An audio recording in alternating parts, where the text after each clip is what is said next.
compassion. There are two aspects of compassion which demonstrate the idea of this divine state. One is an active polarity, and the other a passive pole of unwavering spiritual integrity. In its active role, compassion is an inrush of God, a momentary obliteration of existence and the petty concerns of man. This is the random arising to the sensory awareness of the compassion of God or life for the suffering and undergoing in the struggle of all things in existence. This impersonal energy, when invoked, is deeply cathartic and cleansing of the corruption of force in matter. In my own experience, the intensity of this revelatory energy is only momentary, but when it happens, such is the impact that knowledge is retained in consciousness forever as a facet of the spiritual being.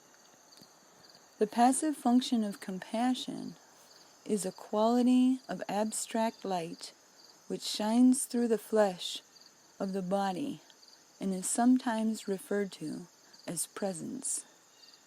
This is the self-knowledge accrued from having passed through many of the challenges and hardships of the human condition. Thus, the living essence of compassion is the recognition in another life form of what I have been as part of my own earth experience. It is the living testimony of what has not been forgotten, when I too was steeped in ignorance and the unknowing of what was behind the appearance of the sensory world. It is compassion which keeps a teacher of truth from being arrogant and looking down on their fellow man and woman.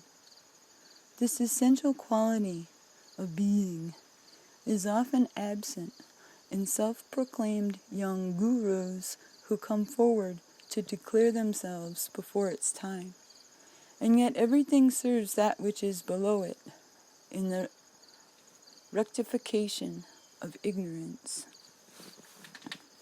Compassion is the finest thread of glory essence, which is man and woman's becoming as the excellence of humanity.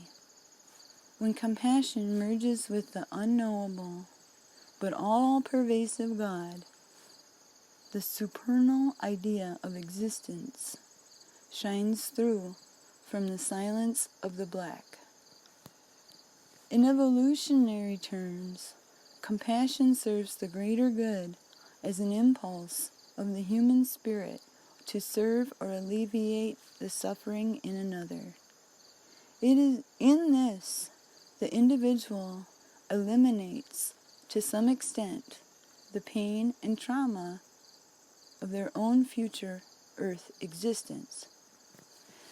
As intelligence delves deeper into the exploration of science and medicine, so correspondingly inspirational ideas are released from the realms of higher mind.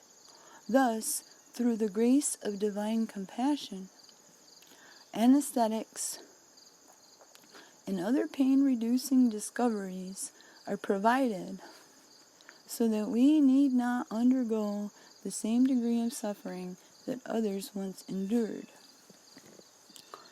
Another word for compassion is love, but this is not sentimental or human love. Compassion is love at its finest octave in the absence of the mind's interpretation of existence.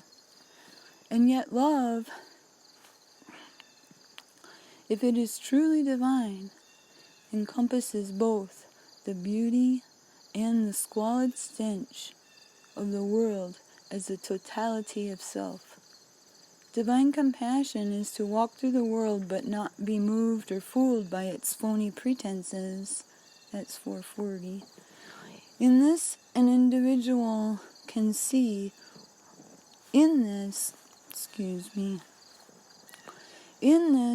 an individual can see without condemning and live without believing. Such a being will serve in whatever they do, perhaps unrecognized in their ordinary lives, yet touched by love, in bringing compassion into the world where it is so desperately needed. Thank you, Lance.